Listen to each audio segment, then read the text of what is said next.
ሀይ ቤተሰቦች እንዴት ናችሁ? ሁሉ ሰላም አልሐምዱሊላህ። እኔ እስኪ ዛሬ አንድ ቀለል ያለች ለእናንተ የምትጠቅም የሆነች ቪዲዮ ልሰራ ወድጃለሁ።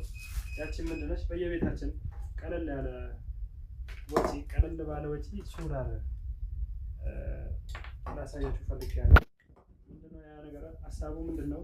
ለምሳሌ ለሶላር የሚወጣው ብር በአሁኑ ሰዓት እስከ ከ4000 ብር በታች ሶላር የለም። 4000 ብር እስከ 4500 ብር፣ ትንሽ ደግሞ ጥራቱን የጠበቀ ከተፈለገ ደግሞ ወደ 7000 ብር 8000 ብር ይጠይቃል። ያን ደግሞ ከማድረግ እኔ እስኪ አጭር ወይ ነች ብዬ አሰብኳት። ከተለምዶ ከሰዎቹም ተለምዶ የወሰድኩት ነገር ነው። እስኪ ላካፍላችሁ ብዬ ተመኘው እና ሀሳቡ ይሄኛውን ዲናሞ በ850 ብር ትገዛላችሁ።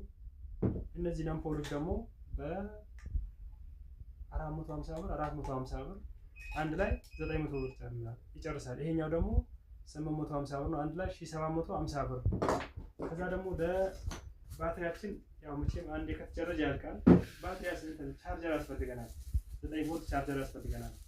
ይሄም ደግሞ 150 ብር ነው። ከ150 ብር እስከ 200 ብር ነው እና ይሄኛውን ባትሪያችን የሚቻርጅልን አግኝተናል እና አምፖል ያስፈልገናል፣ 2 አምፖል። ስለዚህ ደግሞ ይሄን አገናኝቼ አሳያችኋለሁ። የዚህኛው ዋጋ ከ150 ብር እስከ 200 ብር ብያችኋለሁ። በድምሩ 1700 ሲደመር 150 ብር እስከ 1800 ብር ቢጨርስ ነው እቃው ማለት ነው።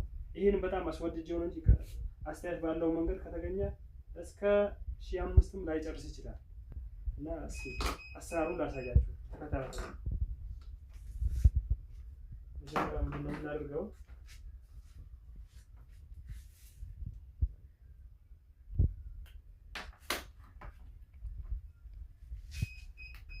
መጀመሪያ ላይ ቻርጀራችንን እናገናኘዋለን።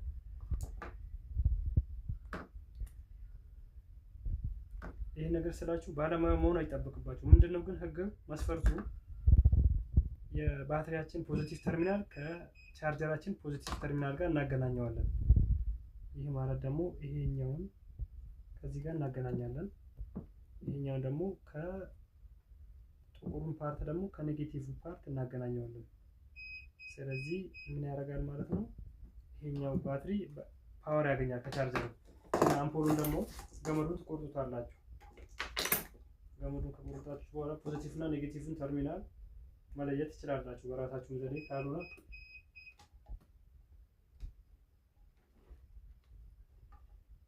ፖዚቲቭ እና ኔጌቲቭ ለመለየት እንደዚህ ማድረጋችሁ መሞከር ትችላላችሁ ወዲያው። ካልሆነ ደግሞ ያስታውቃል፣ ከለር አለው። ነጭ በጥቁር የሆነ ወይም ደግሞ ከለሩ ጥቁር ቀይም ከሆነ እንደ ፖዚቲቭ ወይም ደግሞ